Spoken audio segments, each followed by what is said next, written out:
Hey everyone, this is April with your photo travel guide and fallphototrips.com. And yes, you're staring at the TripAdvisor screen. I'm feeling a little bit under the weather. Today is January 6th, but I wanted to hop in unscripted. I haven't looked today on where you can find some travel information, or if you haven't been aware, because when you first go to tripadvisor.com and I'm on their main screen, you no longer see forums. And forums is a great place to post a question about a trip you're interested in taking. Such as if I was planning to go to Spain, I might search for Madrid, Spain, and get some information. And so I'd have to put in Madrid, and then, yes, you're going to watch my screen spin. And you don't see forums until it loads. So you're probably watching my screen right now. And it takes a minute and still loading.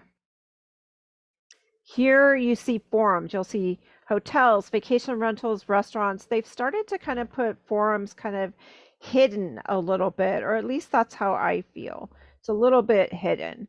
So then I might look for information like here's a Madrid, Spain itinerary suggestions, and you get a lot of good feedback. This is from a year ago. You might get some information about the trains. You can post your own question. But I would highly suggest, here's a good one, and it's just from last year, first time suggestions. So if it's your first time going to Madrid, maybe this is a good place to pop in. There are 54 responses here. So this might be a good place to start. Look at the suggestions. Get these as feedback from real travelers. And you can see off to the side, as a way to read this, David is a destination expert. He's had over 5,000 posts, and this little quote thing shows that's where he's posted, is in these forums, 62 helpful votes. So he's probably a good resource for information. But yeah, it gives you some great suggestions on some things you might, if you want more specific information, you might want to put that, whether it's dining or whether it's a place to stay. And always give the person, when you ask the question, as much information as possible.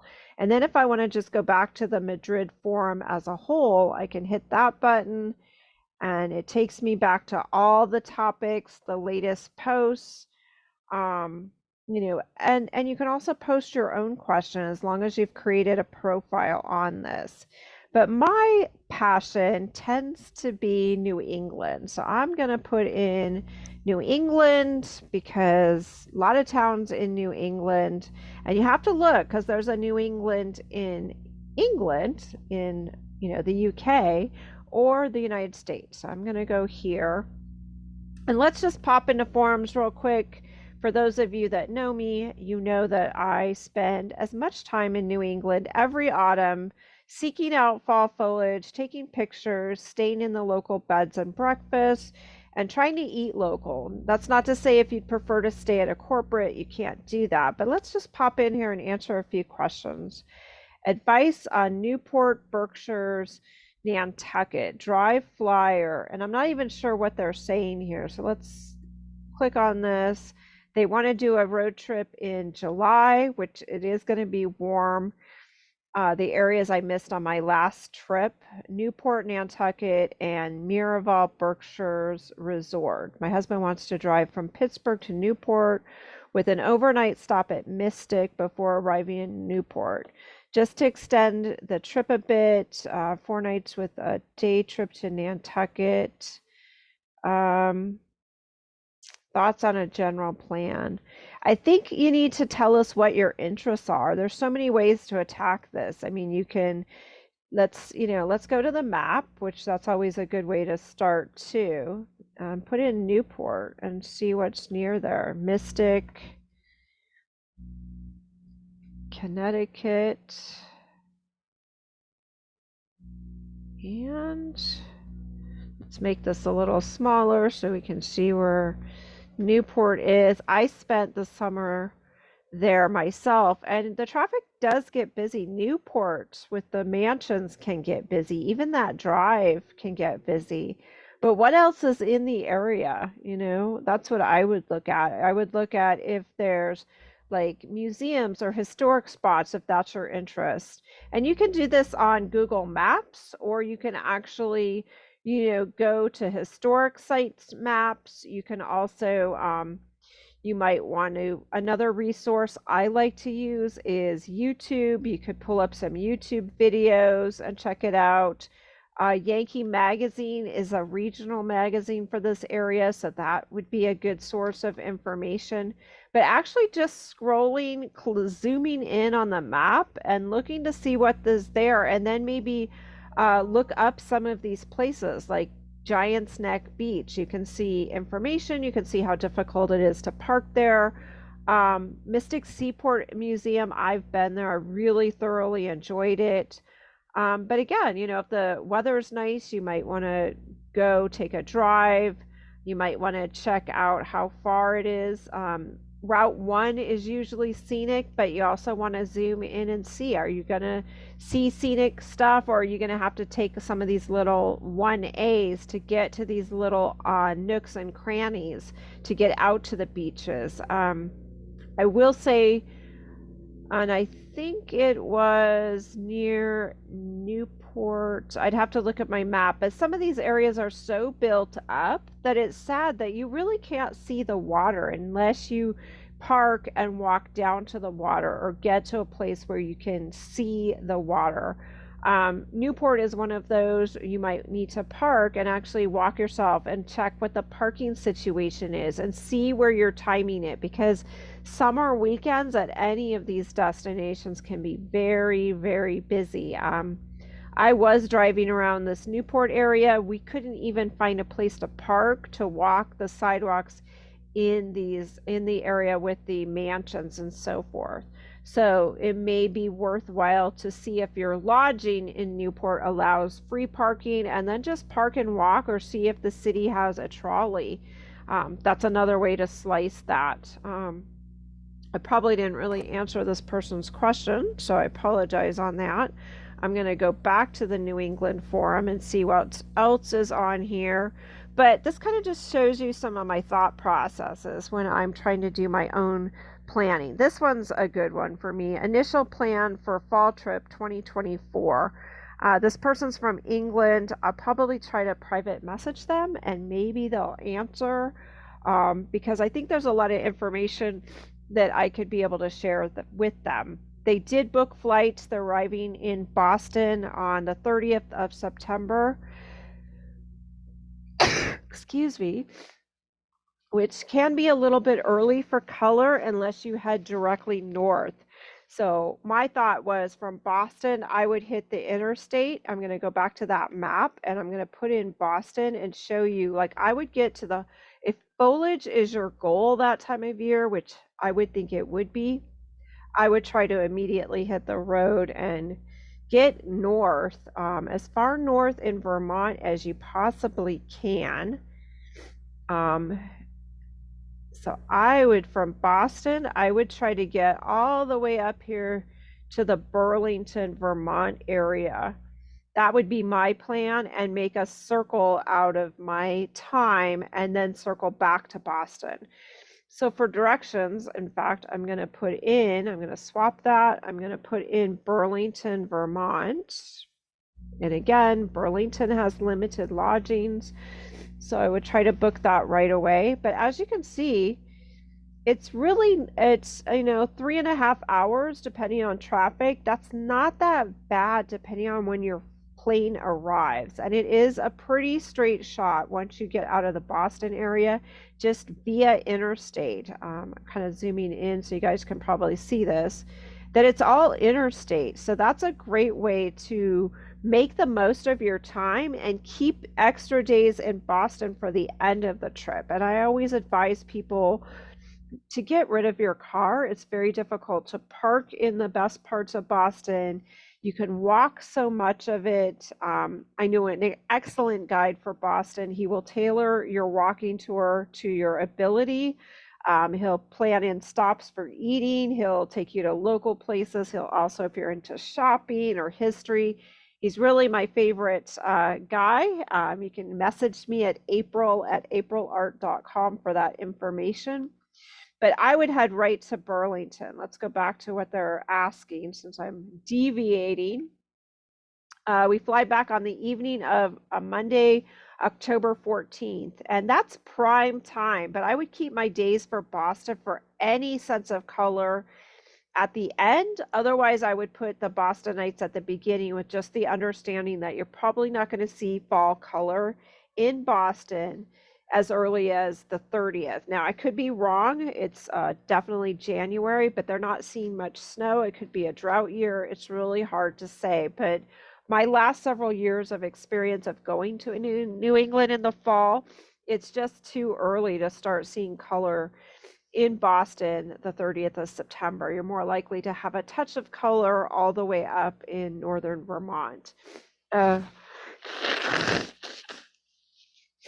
oh, pardon me with this cold. I so apologize. I love Portsmouth, New Hampshire. I definitely agree that 2 nights. Portsmouth is going to be a little bit more pricey than staying just over the state line in Maine. So sliding over to Portsmouth, like I said, I love Portsmouth, New Hampshire.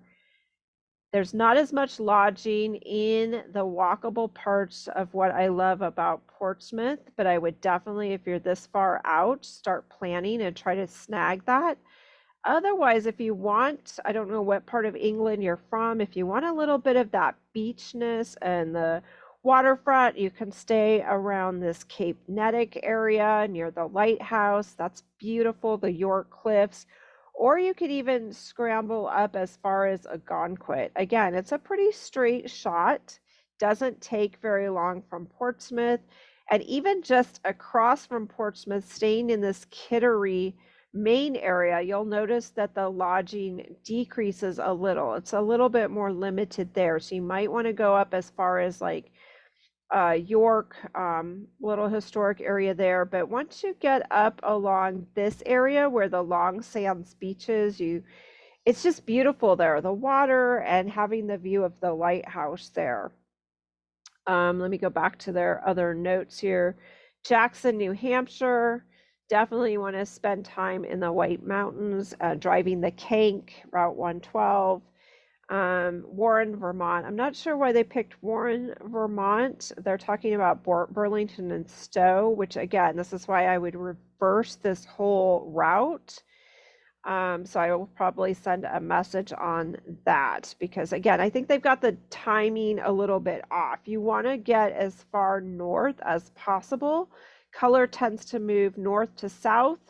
So you're more likely to see fall colors up in this northern area of Vermont, this Burlington area. It's a little more, Burlington, you have a lot of options. You can drive up through the islands. You can go south a little, explore that way. You can make Stowe a day trip.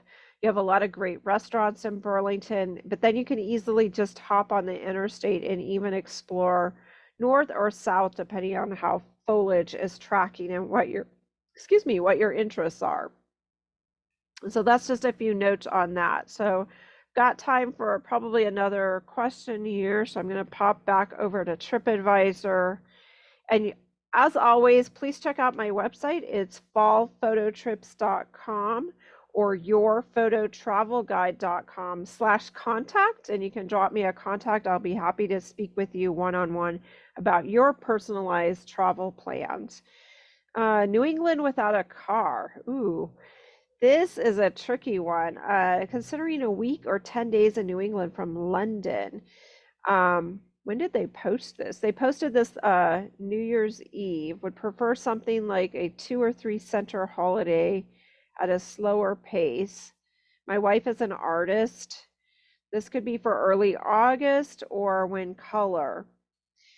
All right, there's a lot to say on this. I don't understand if they want someone else to do the driving, which I do offer some small group tours that are paced a little bit slower, which are perfect for having time for his wife to sketch or paint and also things for him to do, or if doing a self-drive on their own. But the best parts of New England aren't really accessible by public transportation as such. It would be better to have your own car or to join a small group tour. So that would be my first suggestion. And you can search, there's a lot of bus companies, but they were not going to give you as much time as, say, a small group tour. And you can literally just search small group fall foliage New England tours and see what you get in Google. I'm sure you'll get some other options. There's a lot of small independents and artists that lead these types of trips.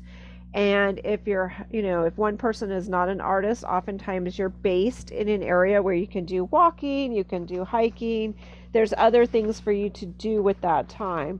But honestly, you're probably your best bet is to pace it yourself. So that way you have options. If it's raining, you might want to do something else. And New England to me is very drivable. Unless you've never driven a car, which I can, maybe see you wouldn't be comfortable. From England, it is maybe on the opposite side of the road, but other than that, it's a very easy area to navigate, especially on the back roads. The speeds are shorter, your distances, you don't need to go super far. And what you want to look for too is maybe photography tours, because those tours, obviously photographers are going to those places. Those places have provided landscapes for photographers to photograph and would be equally pleasing for an artist. So those are my tips for today. As always, you can check my website, yourphototravelguide.com, or just reach out to me direct, April@aprilart.com. Thanks, guys.